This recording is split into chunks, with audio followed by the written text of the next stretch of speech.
በስመ አብ ወወልድ ወመንፈስ ቅዱስ አሃዱ አምላክ አሜን።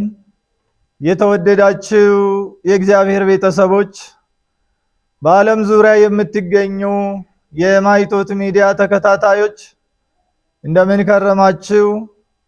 ልዑለ ባሕርይ እግዚአብሔር አምላካችን ስሙ ዛሬም ዘወትርም የተመሰገነ ይሁን።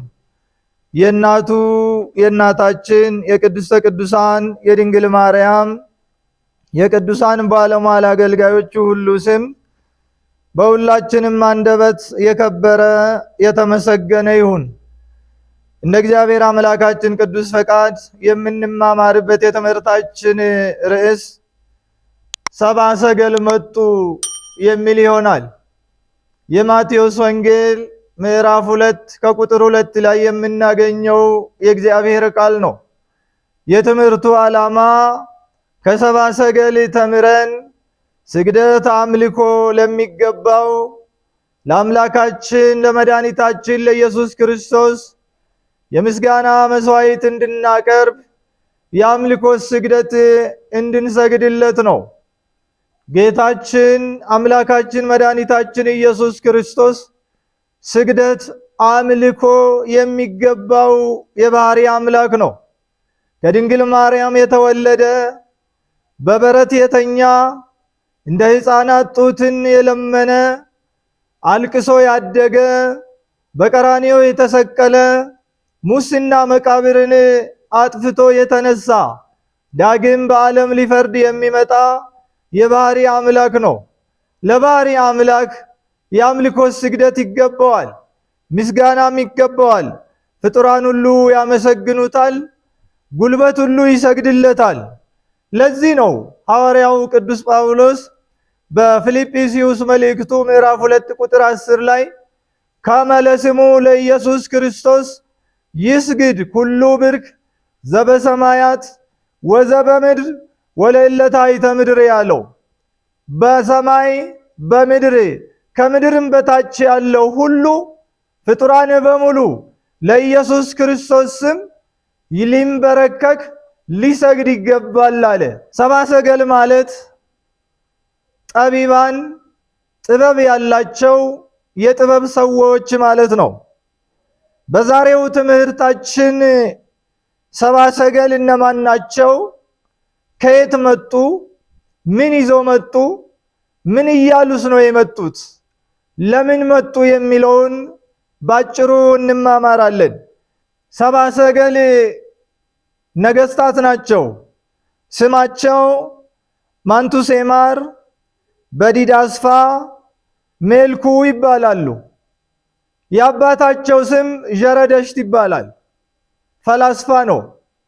በጊዜ ቀትር ከነቃማ ያጠገብ ተቀምጦ ፍልስፍና ሲመለከት ድንግል ሕፃን ታቅፋ በሰሌዳ ኮከብ ተስላ ያያታል። ወዲያው ፈጥኖ በብርት ሰሌዳ ስሎ አኖረው። በሚሞት ጊዜ እንዲህ ያለ ኮከብ ወጥቶ ስታዩት ሰማያዊ ንጉሥ ይወለዳልና ይህን ወርቅ፣ ዕጣን፣ ከርቤ ወስዳችሁ ገብሩለት፣ ስገዱለት ብሎ ለልጆቹ ሰጣቸው። በንግድ ያገኘው አይደለም፣ እርሱ ያፈራውም ሀብት አይደለም። ከአበው ሲወርድ ሲዋረድ ከእርሱ ዘንድ የደረሰ እግዚአብሔር በኪነ ጥበቡ እርሱ ባወቀ ያቆየው ነው። አዳም ሔዋንን ተቀይሟት ለብቻው ፈቀቅ ብሎ በተቀመጠ ጊዜ ሦስቱ ሊቃነ መላእክት ቅዱስ ሚካኤል፣ ቅዱስ ገብርኤል፣ ቅዱስ ሩፋኤል ወርቅ፣ ዕጣን፣ ከርቤ አምጥቶ ሂድ በዚህ ታረቃት ብሎ ለአዳም ሰጡት። አዳምም እነዚህ ሦስቱን ነዋያት ይህ ሲወርድ ሲዋረድ ከእርሱ ደርሷል፣ ማጫሽን እንቺ ብሎ ለሔዋን በመስጠት ታረቃት። ሰብአ ሰገል የመጡት ከሩቅ ምስራቅ ነው። ናሁ ሰብአ ሰገል መጹ እምብሔረ ጽባ እነሆ ሰብአ ሰገል ከምስራቅ ወደ ኢየሩሳሌም መጡ ይላል የማቴዎስ ወንጌል ምዕራፍ 2 ቁጥር 2። ለመሆኑ ሰብአ ሰገል ለምን መጡ? ሰብአ ሰገል የመጡት ለአራት ነገር ነው። አንደኛ የአባታቸውን ቃል ለመፈጸም ነው። ኑዛዜ ነበረባቸው፣ ቃል ነበረባቸው። ለአባታቸው መታዘዝ ስለሚገባ የዛሬ ልጅስ የአባቱን ቃል ለመፈጸም የአባቱን ኑዛዜ ለመፈጸም አገር አቋርጦ እንዲህ ይሄዳል ወይ? ታማኝነቱስ ይኖራል ወይ?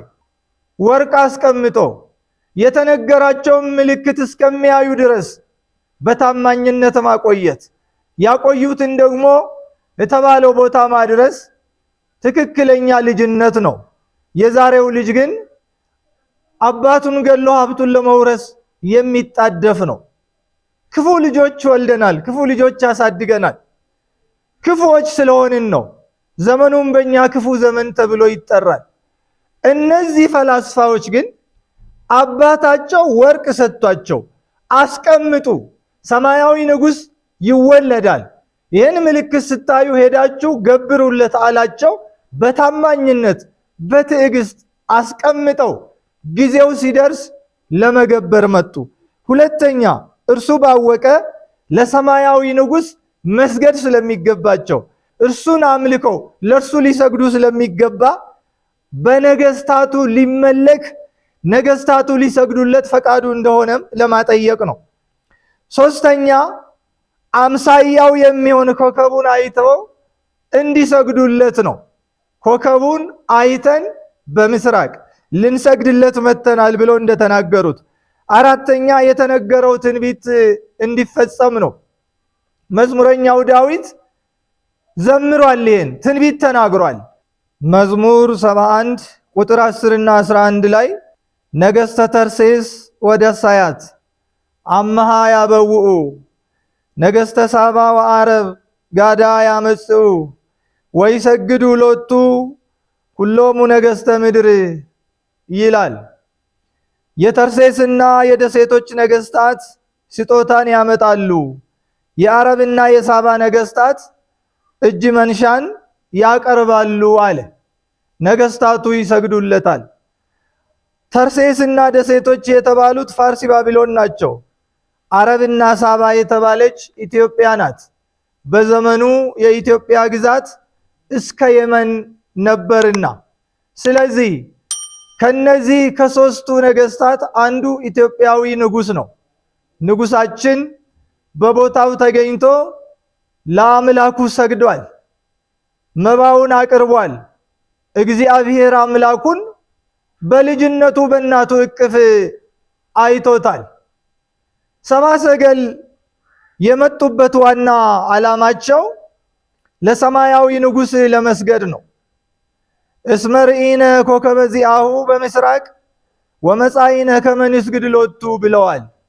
የማቴዎስ ወንጌል ምዕራፍ 2 ቁጥር 2 ላይ ኮከቡን በምስራቅ አይተን ልንሰግድለት መተናልና፣ ሊሰግዱለት ነው፣ ሊያመልኩት ነው፣ ሊገብሩለት ነው የመጡት። ሰብአ ሰገል ሲመጡ ምን እያሉ መጡ? እየጠየቁ ነው የመጡት። አገሩን መንገዱን አያውቁም።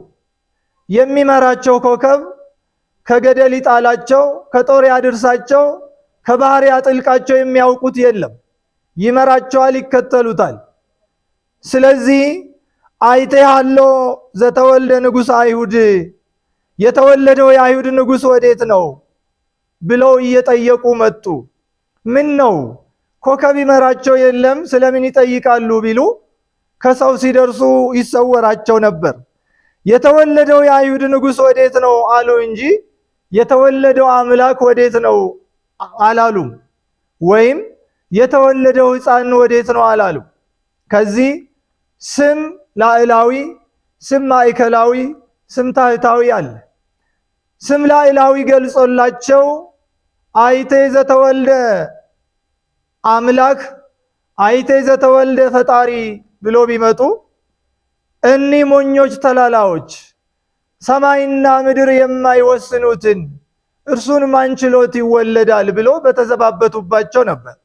ምነዋ እስራኤል የተነገረውን ትንቢት ያውቁ የተቆጠረውን ሱባኤስ ያውቁ የለምን? እንዴት እንዲህ ይላሉ ቢሉ ያውስ ቢሆን እኛ ባለ ጉዳዮቹ ትንቢት የተነገረልን ሱባኤ የተቆጠረልን ትንቢቱን የምናውቅ ሱባኤውን የምንቆጥር እያለን እናንተ ምን ቤት ናቸው እንዳይሏቸው ነው።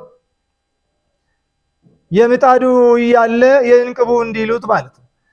ስለዚህ ስም ማዕከላዊ ገለጠላቸው፣ ስም ታይታዊም ገልጦላቸው አይቴ ዘተወልደ ሕፃን ቢሉ እኚህ ሞኞች ተላላዎች በአእላፈ እስራኤል ከተማ እልፍ ሞቶ እልፍ ተወልዶ ያድራል ስንቱን እናውቅላቸው ባሏቸው ነበርና ስም ማዕከላዊ ገልጦላቸው አይቴ ዘተወልደ ንጉሠ አይሁድ እያሉ እየጠየቁ መጡ። ይህ የሰብአ ሰገል ጥያቄ ንጉሠ ይሁዳ ሄሮድስን አላስደሰተውም፣ እጅግ አስደነገጠው እንጂ። ወሰሚዖ ሄሮድስ ንጉሥ ወደንገጸ ወታውከ ይላል። ንጉሥማ ከሆነ ንጉሥ ሳይገል ይነግሳልን ብሎ በመፍራት ነው። የማቴዎስ ወንጌል ምዕራፍ 2 ቁጥር 3 ላይ የምናገኘው። ሰብአ ሰገል ከሀገራቸው ሲነሱ 12 ነገስታት ነበሩ። ከፈለገ ኤፍራጥስ ሲደርሱ ንጉሠ ነገስቱ ፉርሻቡር ይዟቸው ተመልሰዋል። 9ኙን ስለምን ቢሉ ስለ 3 ነገር ይመለሳሉ። አንደኛ ከወደ ኋላቸው ጦር ተነስቶባቸዋል ተብሎ፣ ሁለተኛ ስንቅ አልቆባቸው ነው። ሶስተኛ ኢየሩሳሌም ጠባብ ናት ለሰፈር አትበቃም ብሏቸዋል። እልፍ ሰራዊት አስከትሎ መጥተዋልና። ሚስጥሩ ግን ከበረከተ ልደቱ እንዳላሳተፋቸው ለማጠየቅ ነው። ዛሬም የጌታን ልደት እናከብራለን ብሎ የሚራወጡ ነገር ግን ከበረከተ ልደቱ ያልተሳተፉ ብዙዎች ናቸው። በዓለ ልደቱን በእንዲህ ያለ ሆቴል አብረን እናከብራለን ብሎ የሙዚቃ ድግስ የሚያዘጋጁ፣ ፌሽታ የሚያዘጋጁ፣ ዳንስ ፈንጠዝያ የሚያዘጋጁ በዓለ ልደትን እናከብራለን ብሎ እነዚህ ልደቱን የሚያከብሩ ከበረከተ ልደቱ የሚሳተፉ አይደሉም። የቤተ ክርስቲያን አባል ተብሎ ሳሉ በጎጥ በሽታ የተለከፉ ክርስቲያን ነን እያሉ ክርስቲያኖችን የሚያሳድዱ ክርስቲያኖችን የሚገሉ እነዚህ ከበረከተ ልደቱ ያልተሳተፉ የማይሳተፉም ናቸው። ሰብአ ሰገል ቤተልሔም ደርሶ ጌታን እንዴት ነው ያዩት? በምን አኳኋን ነው የተገለጠላቸው? ለአንዱ በአምሳለ ሕፃን፣ ለአንዱ በአምሳለ ወሬዛ፣ ለአንዱ በአምሳለ አረጋዊ ተገለጠላቸው። ወጥተው መልካም ብላቴና፣ መልካም አረጋዊ፣ መልካም ጎልማሳ ተባባሉ። ገብተን እንይ ብለው እንደገና አዩት። ለአምሳለ ሕፃን ለተገለጠው በአምሳለ ወሬዛ፣ በአምሳለ ወሬዛ ለተገለጠው በአምሳለ አረጋዊ፣ በአምሳለ አረጋዊ ለተገለጠው በአምሳለ ሕፃን ተገለጠላቸው። ተመልሰው ነገር እንዳንተ ሲባባሉ የእግዚአብሔር መልአክ ተገልጦ እንደ ሁላችሁም ነው አላቸው። ገብተን እንይ አሉ። ገብቶ ሲያዩት ለአምሳለ ሕፃን ለተገለጠው በአምሳለ አረጋዊ፣ በአምሳለ ወሬዛ ለተገለጠው በአምሳለ ሕፃን፣ በአምሳለ አረጋዊ ለተገለጠው በአምሳለ ወሬዛ ተገልጦላቸው በዚህ አምላክነቱን ተረድተው ወድቀው ሰገዱለት። ሳጥኖቻቸውንም ከፍቶ ከአባታቸው የተቀበሉትን ለብዙ ዘመናት ያስቀመጡትን ወርቁን፣ ዕጣኑን፣ ከርቤውን ገበሩለት። ለምንድነው ወርቅ፣ ዕጣን፣ ከርቤ ለጌታ የሚቀርብለት? መባሁ ነው። ወርቁን ለመንግስቱ፣ ዕጣኑ ለክህነቱ፣ ከርቤው ለሞቱ ነው። እኛ ዛሬ ክርስቶስ በምን አኳኋን ነው እየተገለጠልን ያለው? አንዳንዶቻችን ክርስቶስን የምንፈልገው በበረት ውስጥ አይደለም፣ ቤተልሔም አይደለም፣ ጎጣችን ውስጥ ነው የምንፈልገው። አንዳንዱ ክርስቶስን በገንዘብ አምሳሌ ያየዋል፣ አንዳንዱ በስልጣን አምሳሌ ያየዋል። ክርስቶስ በገንዘብ መልክ የሚታየው፣ ክርስቶስ በስልጣን በዝና በክብር በሹመት በሽልማት መልክ የሚታየው ሰው አለ። እነዚህ ከፈለገ ኤፍራጥስ እንደተመለሱ የክርስቶስን ልደት ያላዩ የማያዩ ሊያዩ የማይገባቸው ናቸው። ስልጣናችን፣ ሹመታችን፣ ሀብታችን፣ ንብረታችን፣ ዝናችን ከክርስቶስ የበለጠብን ብዙዎች ነን። እንደዚህ አይነት ሰዎች ሃይማኖት የላቸውም። የሚያመልኩት ጎጣቸውን ነው። አምላክ የላቸውም። ስልጣናቸው፣ ሀብታቸው፣ ንብረታቸው፣ ሹመታቸው፣ ዝናቸው፣ ክብራቸው ጣዖት ሆኖባቸዋል። እነዚህ ከበረከተ ልደቱ የማይሳተፉ ናቸው። የተወደዳችሁ የእግዚአብሔር ቤተሰቦች መላእክት የዘመሩለት የመሰከሩለት፣ እረኞች በቤተልሔም ዋሻ አግኝቶ የሰገዱለት የዘመሩለት የተደሰቱበት፣ ሰብአ ሰገል ኮከቡን አይቶ ከሩቅ መጥተው የሰገዱለት የገበሩለት የነገስታት ንጉስ የጌቶች ጌታ አምላካችን መድኃኒታችን ኢየሱስ ክርስቶስ የባህሪ አምላክ መሆኑን ተገንዝበን በሕግ በአምልኮ ወደ እርሱ ቀርበን የመንግስቱ ወራሾች እንድንሆን የአምላካችን ፈቃድ ይሁንልን። ይቆየን።